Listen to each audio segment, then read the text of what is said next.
Hello viewers, இன்னைக்கான அரசியல் அப்டேட்டில் நம்ம பார்க்க போகிற ரொம்ப முக்கியமான ஒரு பரபரப்பான தகவல் என்ன அப்படின்னு பார்த்தீங்கன்னா, அரசியல் களம் நாளுக்கு நாள் அதிரடிகளையும் ஆச்சரியங்களையும் அதிர்ச்சியையும் ஏற்படுத்தக்கூடிய வகையில் பல நிகழ்வுகளையும் சம்பவங்களும் அடுக்கடுக்காக நிகழ்ந்து கொண்டே இருக்கின்றது அப்படின்னே கூட சொல்லலாம். அது மட்டும் இல்லாமல் தற்போது பார்த்தீங்க அப்படின்னா சட்டசபையில் ஒரு மிகப்பெரிய அளவில் ஒரு மாற்றத்தை கொண்டு வந்திருக்கக்கூடிய ஒரு நாளாக இன்றைய தினம் அமைய பெற்றிருக்கிறது.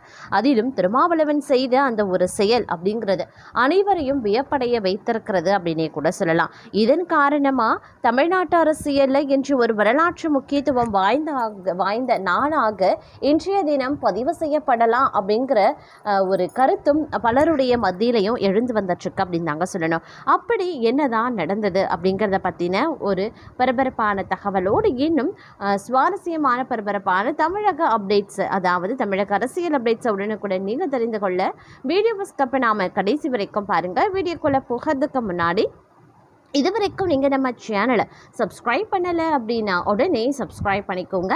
அப்படியே பக்கத்தில் இருக்கக்கூடிய நோட்டிஃபிகேஷனுக்கான பில் பட்டனையும் ப்ரெஸ் பண்ணிக்கோங்க. சரி நேயர்களே, வாங்க வீடியோக்குள்ளே போகலாம்.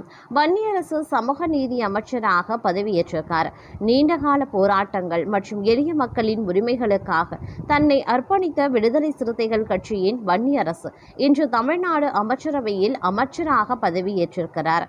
அதனால் தமிழ்நாட்டு அரசியல் இன்று ஒரு வரலாற்று முக்கியத்துவம் வாய்ந்த நாளாக பதிவாகியுள்ளது அப்படின்னே சொல்லலாம். யார் இந்த வன்னியரசு? விருதுநகர் மாவட்டம் காரியப்பட்டியில் இருக்கக்கூடிய அயன்ரெட்டியார்பட்டி கிராமத்தின் சாதாரண குடும்பத்தில் பிறந்தவர் வன்னியரசு.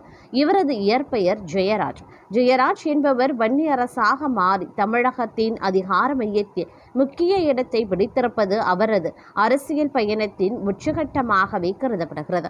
வன்னியரசுவின் அரசியல் பாதை முட்கள் நிறைந்த பயணமாகும். சின்ன வயதில் இருந்தே தனது சமூகத்தில் நிலவிய சாதிய ஒடுக்குமுறைகளை நேரில் கண்டு வளர்ந்தவர். தன்னுடைய அப்பா போலவே தானும் சிந்தனைகளாலும் பின்னால் டாக்டர் அம்பேத்கர் மற்றும் தந்தை பெரியாரின் சமூக நீதி கொள்கைகளாலும் ஈர்க்கப்பட்டிருந்தார். தமிழீழ மக்களின் மீதான தீராத பற்றினால்தான் தன்னுடைய பெயரை வன்னியரசு என்று மாற்றிக்கொண்டாராம். விடுதலை சிறுத்தைகள் கட்சியில் தன்னை இணைத்து கொண்டு கட்சியின் அடிமட்ட தொண்டராக பயணத்தை தொடங்கியிருக்கார். இதனால கட்சி தலைவர் தொல் திருமாவளவனின் நம்பிக்கைக்குரிய தளபதிகளில் ஒருவராகவும் உருவெடுத்தார். விசிகாவில் பல இக்கட்டான சூழ்நிலைகளில் உறுதியாகவே நின்றவர். அவரது அரசியல் வாழ்வில் சாதிய ஒடுக்குமுறைகளுக்கு எதிரான போராட்டங்கள் பெரும் தாக்கத்தை ஏற்படுத்தியிருந்தன.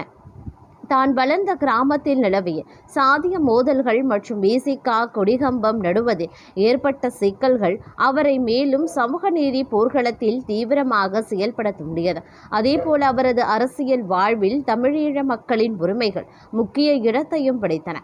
அவர்கள் மீதான ஈடுபாடு காரணமாக ஈழத்துக்கு சென்று அங்குள்ளவர்களை சந்திக்கும் வாய்ப்பினையும் பெற்றார். 2005 மற்றும் 2006 ஆண்டுகளிலேயும் அவர் இலங்கை சென்று அங்கிருக்க நிலைமைகளை நேரில் பார்வையிட்டார். விடுதலை புலிகள் இயக்கத்தின் சில முக்கிய நிர்வாகிகளுடன் நெருக்கமான தொடர்பு இருந்ததாக கூறப்பட்டதால் ஒரு கட்டத்தில் வெளிநாடு செல்ல அவருக்கு தடை விதிக்கப்பட்டிருந்தது.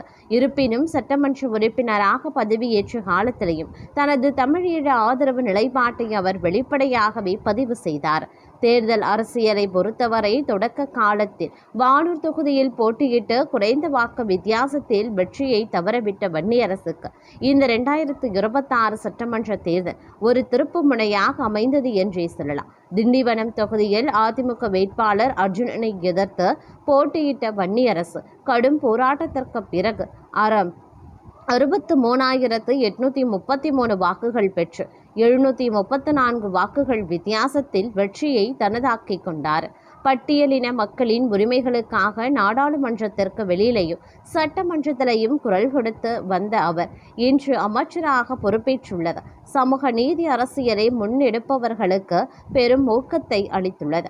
வன்னியரசு சமூக நீதி அமைச்சராக பதவியேற்க உள்ள செய்தி கடந்த 4 நாட்களாகவே வட்டமடித்தவாறு இருந்தன. அப்போதில் இருந்தே அவரது சொந்த கிராமமான அயன்ரெட்டியார்பட்டியில் விழாக்கோலம் பூண்டது. இன்று அமைச்சராக பதவி ஏற்றிருக்கக்கூடிய நிலையில் உறவினர்களும் கிராம மக்களும் விட்டாசு வெடித்தும் இனிப்புகள் வழங்கியும் தங்களது மகிழ்ச்சியை வெளிப்படுத்தி வருகின்றனர். தற்போது வன்னியரசு சென்னையில் தனது குடும்பத்துடன் வசித்து வந்தாலும் அவரது வேர்கள் இன்றும் மண்ணுடனே இருக்கின்றன. சாதாரண தொண்டராக தொடங்கி அமைச்சரவையில் அங்கம் வகிக்கும் இந்த உயர்வு களத்தில் நின்று உழைக்கும் ஒவ்வொரு தொண்டனுக்கும் ஒரு பாடமாகவே அமைந்துள்ளது. தமிழகத்தின் புதிய அமைச்சராக பதவியேற்றிருக்கிறார் வன்னியரசு.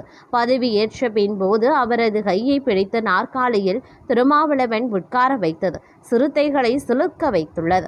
இனிவரும் காலங்களில் மக்களின் நலன் சார்ந்த திட்டங்களையும் சமூக நீதி காப்பதலையும் எந்த மாதிரியான மாற்றங்களை கொண்டு வரப்போகிறார் என்பதை பொறுத்திருந்துதான் பார்க்க வேண்டும். அரசியல் வட்டாரங்களில் அவரது இந்த நியமனம் விசிகாவின் அடுத்த கட்ட வளர்ச்சிக்கு வலு சேர்க்கும் ஒன்றாகவே பார்க்கப்பட்டு வருகிறது அப்படின்னே கூட சொல்லலாங்க. அது மட்டுமின்றி தற்போதைய அரசியல் நிலவரத்தின்படி பார்க்கும் பொழுது இவ்விஷயம் மிகப்பெரிய அளவில் வியப்பையும் ஆச்சரியத்தையும் மற்றொரு புறம் ஏற்பட்டு வந்தாலும் நடப்பில் பார்க்கும் பொழுது சென்னை தலைமை செயலகத்தில் அமைச்சர் ஆதவ் அர்ஜுனா செய்தியாளர்களை சந்தித்திருந்தார். அப்போ அவர் என்ன சொல்லியிருந்தார் அப்படின்னா, திருமாவளவனை விமர்சித்து திமுக எம்பி ஆர் ராசாவுக்கு கடும் கண்டனத்தை தெரிவித்திருந்தார். ஆர் ராசா திருமாவளவனிடம் மன்னிப்பு கோர வேண்டும் என ஆதவ் அர்ஜுனா வலியுறுத்தியிருந்தார். தாவேக்கு அமைச்சரவையில் சமூக நீதித்துறை அமைச்சராக விசிக எம்எல்ஏ வன்னியரசு, சிறுபான்மையினர் நலத்துறை அமைச்சராக IUML ஷாஜகான் ஆகியோர் இன்று பதவியேற்றனர். தாவேக்கு அமைச்சரவையில் விசிக இணையும் முடிவை திமுக துணை பொதுச் செயலாளர் ஆர் ராசா எம்பி சாட்டியிருந்தார். இந்நிலையில் அமைச்சர் ஆதவ் அர்ஜுனா ராசாவிற்கு கண்டனத்தையும் தெரிவித்திருந்தார். ஆதவ் அர்ஜுனா பேசும்போது திமுகவில் இன்று கடமையும் கண்ணியமும் கட்டுப்பாடும் இல்லை, சொல்ல முடியாத வார்த்தைகளால் ராசா விமர்சித்துள்ளார். மக்களின் தீர்ப்பை தான் ஜனநாயக சக்திகள் செயல்படுத்தியுள்ளன. தமிழக மக்களிடமும் விசிக தலைவர் திருமாவளவனிடமும் ராசா மன்னிப்பு கேட்க வேண்டும். ராசாவை திமுக துணை பொதுச் செயலாளர் கனிமொழி கண்டிக்க வேண்டும். பெண்ணின் உறவை வைத்து பேசும் ஒரு வார்த்தையை பயன்படுத்தி ஒரு கட்சியின் தலைவரை விமர்சிப்போர் மீது நடவடிக்கை எடுக்கப்படும். விசிக தலைவர் திருமாவளவனை விமர்சித்து திமுக எம்பி ராசா வெளியிட்ட பதிவினை கடுமையாக கண்டிக்கிறோம் என்று கூறியிருந்தார்.